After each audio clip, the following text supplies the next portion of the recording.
Ketika hari raya Paskah orang Yahudi sudah dekat, Yesus berangkat ke Yerusalem.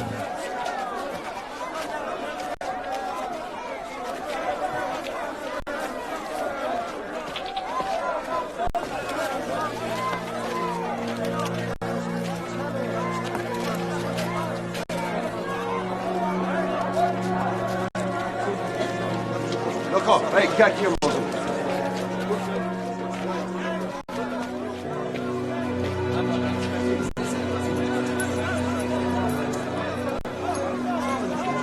Dalam bait suci didapatinya pedagang-pedagang lembu, kambing domba dan merpati, dan penukar-penukar uang duduk di situ.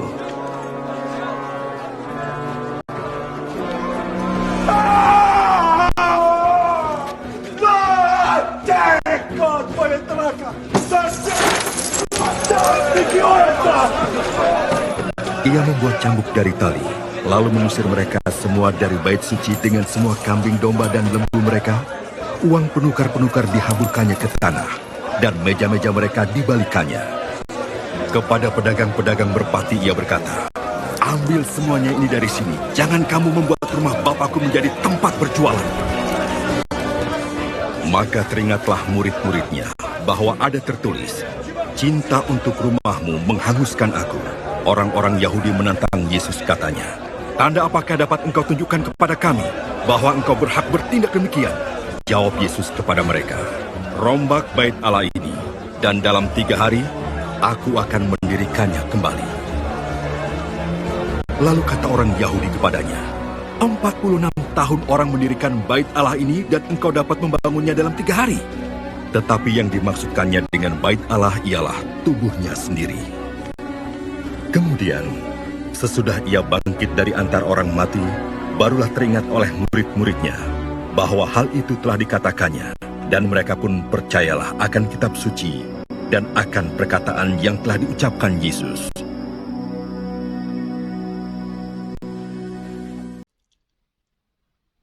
Hari ini kita merayakan pesta pemberkatan gereja Basilika Lateran yang ada di Roma.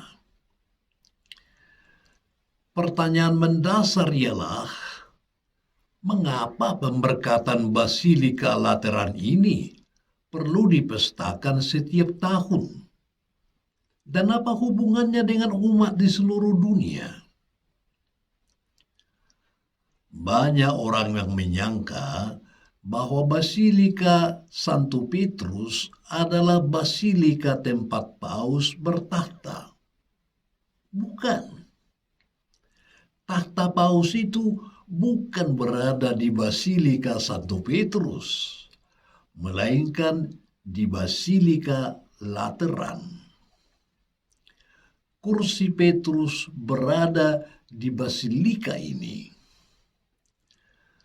Ketika paus menetapkan sebuah dogma, beliau selalu menyampaikannya dari tahtanya di Basilika Lateran ini. Dan bagaimana sejarah berdirinya Basilika Lateran ini? Basilika Agung ini didirikan oleh Kaisar Konstantinus Agung, putra Santa Helena.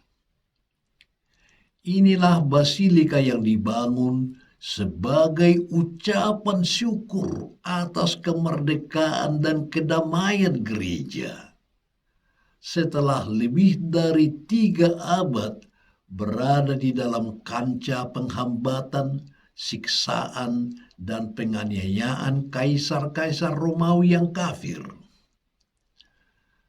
Basilika yang megah ini diberkati oleh Paus Silvester pada tanggal 9 November tahun 324. Kemudian Basilika Lateran ini ditetapkan menjadi katedral uskup Roma, yang juga adalah paus. Pemberkatannya yang kita peringati pada hari ini merupakan peringatan akan kemerdekaan dan perdamaian itu. Mula-mula pesta ini hanya dirayakan di Roma.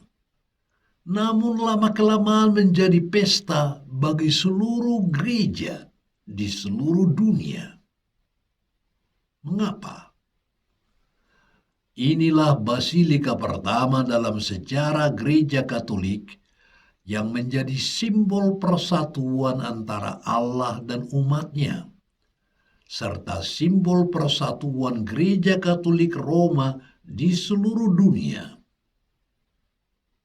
Maka peristiwa pemberkatan Basilika Lateran ini diperingati setiap tahun oleh gereja Katolik demi memperteguh rasa persatuan di antara semua umat Katolik di seluruh dunia.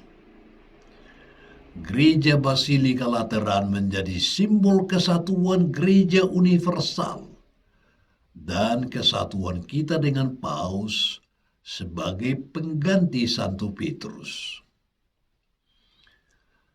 Melalui pesta ini kita mengenang dan memperingati kemerdekaan dan perdamaian yang dialami gereja. Tetapi kita juga mau mengungkapkan cinta kasih dan kesatuan kita dengan Paus yang menjadi pemersatu seluruh gereja dalam Kristus.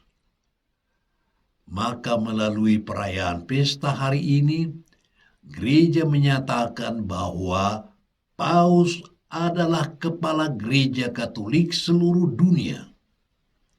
Dan kita menjanjikan kepatuhan kita kepadanya sebagai pemimpin gereja semesta. Kita mengimani bahwa gereja bukan hanya sebuah bangunan. Gereja adalah jauh lebih dari sekedar sebuah struktur fisik. Gereja adalah berkumpulnya umat Allah yang terdiri dari orang-orang biasa seperti Anda dan saya, yang dibangun atas dasar fondasi yang luar biasa, yaitu Yesus Kristus, para rasul dan para nabi. Umat Allah ini bersama-sama membentuk tempat kediaman Roh Kudus. Umat Allah itu tersebar di seluruh dunia, namun bersatu secara rohani dalam tubuh Kristus. Hari ini bacaan Injil yang diketengahkan pada kita ialah penyucian bait Allah yang dilakukan oleh Yesus. Penyucian bait Allah ini bukan sekedar pengusiran pedagang yang memenuhi bait Allah, tetapi lebih dari itu, memiliki makna rohani mendalam bagi kita sebagai bagian dari gereja. Kita semua karena pembaptisan telah dinobatkan menjadi bait Allah.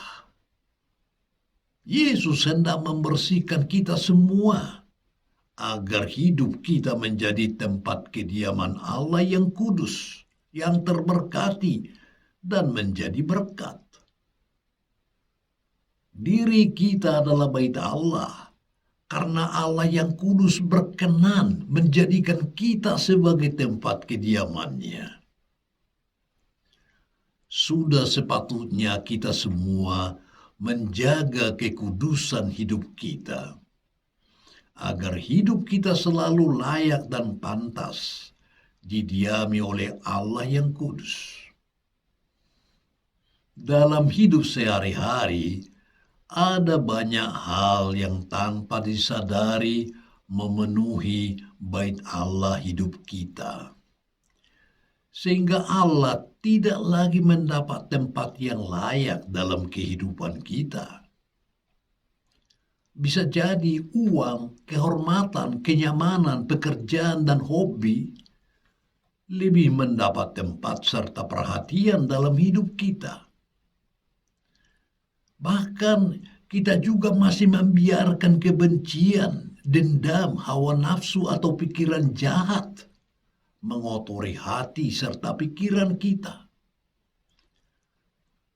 saat semua itu masih bertahan dalam hidup kita, sulit bagi hidup kita menghasilkan buah berkat yang dapat kita bagikan bagi orang lain.